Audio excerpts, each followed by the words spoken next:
Hello my dear Insta students, welcome to another Insta Teacher lesson. Ćao moji dragi Insta učenici, dobrodošli na još jednu Insta Teacher lekciju. U današnjoj lekciji bavit ćemo se gramatikom, preciznije glagolom biti u sadašnjem vremenu ili verb to be na engleskom jeziku. Pa da počnemo. Let's get started. Kao što smo rekli, danas ćemo se fokusirati na glagol to be in the present tense ili glagol biti u prezentu. Počet ćemo s iskaznim rečenicama ili statements, iskazne rečenice. Statements, iskazne rečenice. Pa da počnemo. Sa desne strane imate jedninu, a sa leve strane se nalazi množina. Prvo lice jednine jeste I am, ja sam. I am, ja sam. You are, ti si. You are, ti si. He is, on je. She is, ona je. It is, ono je.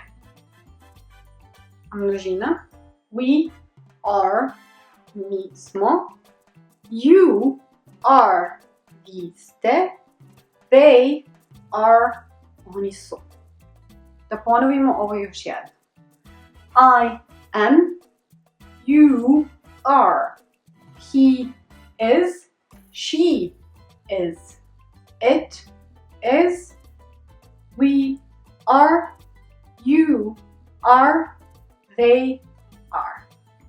Ono što možete primetiti na osnovu ovoga ovde jeste da su drugo lice jednine i drugo lice množine isti.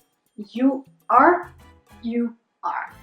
Ovo olakšava stvari poprilično, pogotovo kada se dvoumite da li nekog da oslovite sa vi ili sa ti. Tako da na engleskom nema neke razlike što daleko pojednostavljuje stvari. Dakle, you are, ti si, isto je kao i you are, vi ste. Savršeno. Ono što jasno možemo da zaključimo iz ovoga jeste da je I, ja, you, ti, he, on, she, ona, it, ono, we, mi, you, vi, they, oni. To je nešto što možemo da zaključimo iz ovoga. Prije nego što nastavimo dalje, hajde još jednom da ponovimo glagol to be u sadašnjem vremenu, statements. So let's repeat. Verb to be statements. I am, ja sam. You are, ti si. He is, on je. She is, ona je.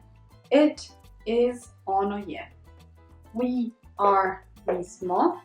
You are, vi ste. They are, oni su. Odlično. Na nastavku naučit ćemo kako da napravimo pitanje. Hajde sada da nastavimo sa pitanjima, to je sa upitnim rečenicama koristeći glagol to be. Questions su pitanja na engleskom jeziku. So, questions. Na engleskom jeziku napraviti pitanja koristeći glagol to be je poprilično jednostavno. To jest, događa se takozvana inverzija, gde lice i glagol samo zamene mesta. Tako da, umesto I am, u prvom licu jednine, imat ćemo am I. Da li sam ja? Umesto you are, imat ćemo are you. Da li si ti? Is he? Da li je on? Is she? Da li je ona? Is it? Da li je on? A u množini imat ćemo are we? Da li smo mi? Are you? Da li ste vi? Are they? Da li su oni? Hajde da ponovimo ovo još jednom. Kao što smo rekli, pitanja pravimo inverzijom.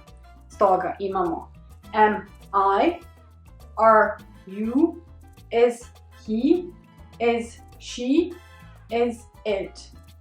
Are we, are you, are they. Excellent. Hajde još jednom pitanja da ponovimo. Am I, are you, is he, is she, is it. Are we, are you, are they.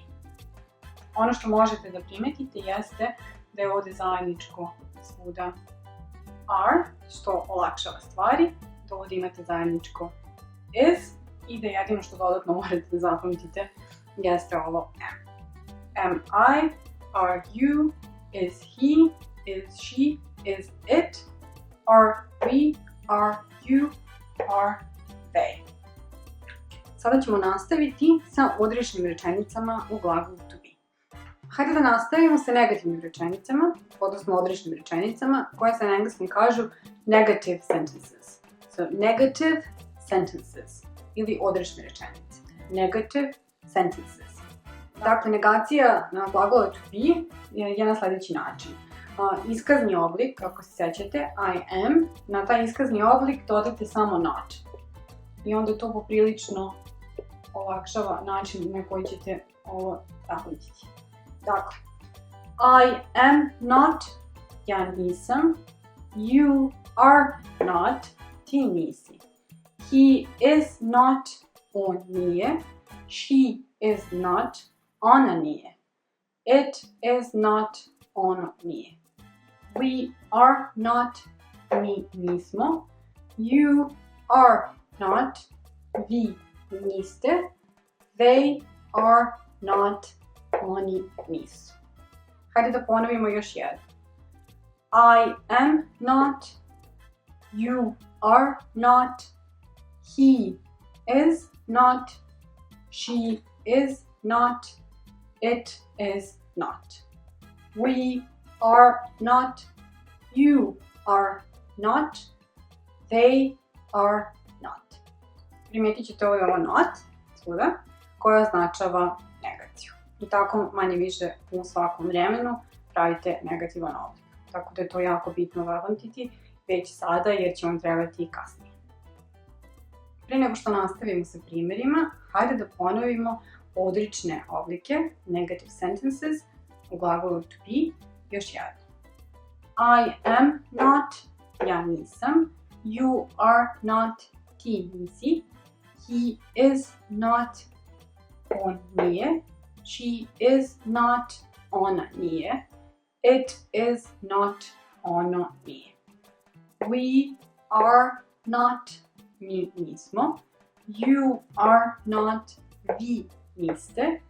They are not, oni nisu. Nadam se da vam građenje glagola to be danas nije bilo preteško. Jako je važno da ga naučite odmah, jer je to osnova svega što ćete učiti kasnije. Sada ćemo nastaviti sa nekim rečenicama gdje možete vidjeti praktičnu primjenu glagola to be, odnosno glagola biti. Hajde sada da pogledamo neke praktične primjere u kojima koristimo glagol to be. Prvi primjer bi bio ovako. She is pretty. Pretty znači lep, što bi značilo ona je lepa.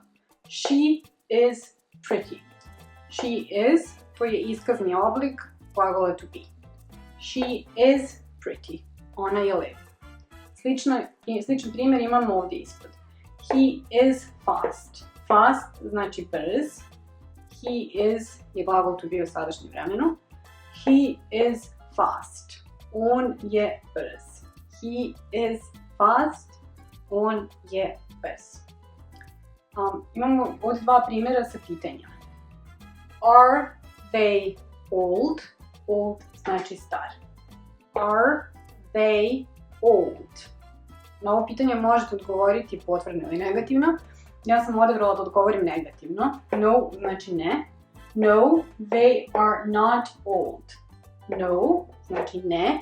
No, they are not old. Primijetit ćete ovdje da imate prvo odrečnu reč no, potom imate glagol to be u odrečnom obliku. They are not i na kraju imate sam pridev. Are they old? No, they are not. Da li su oni stari? Ne, oni nisu stari. Are they old? No, they are not old. Sličan primjer je sljedeći. Are we young? Young znači mlad. Are we young? Da li smo mi mladi? Odgovor naravno može da bude ponovo potvrdan ili negativan. U ovom slučaju ja sam odabrala da bude potvrdan odgovor. Yes, Znači da, we are young. Kao što možete da vidite, we are young je iskazan oblik glagola to be, zato što potvrđujete, ne odričete izjavu. Are we young? Yes, we are young. Da li smo mi mladi? Da, mi smo mladi. Are we young? Yes, we are young. I na kraju imamo jedan primjer gdje koristimo određeni oblik glagola to be, a to je you are not happy. Happy znači srećan. Što bi bilo? Ti nisi srećan. You are not happy. Ti nisi srećan.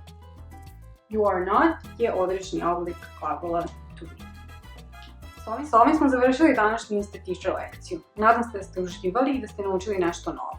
Za sve detaljne informacije, spiskove reči i detaljnije objašnjenja, kao i vežbanja, to je ono što je najvažnije, možete otići na Insta Teacher website, čija adresa se nalazi u opisu dole, kao i na samom videu. Molim vas, ponovo koristite komentare da provežbate ono što ste naučili. Lajkujte ovaj video ukoliko vam se svidio, pretplatite se na Insta Teacher YouTube kanal kako biste uvek bili u toku. Do naše sledeće Insta Teacher lekcije, učite engleski, dobro se zabavljajte i ćao!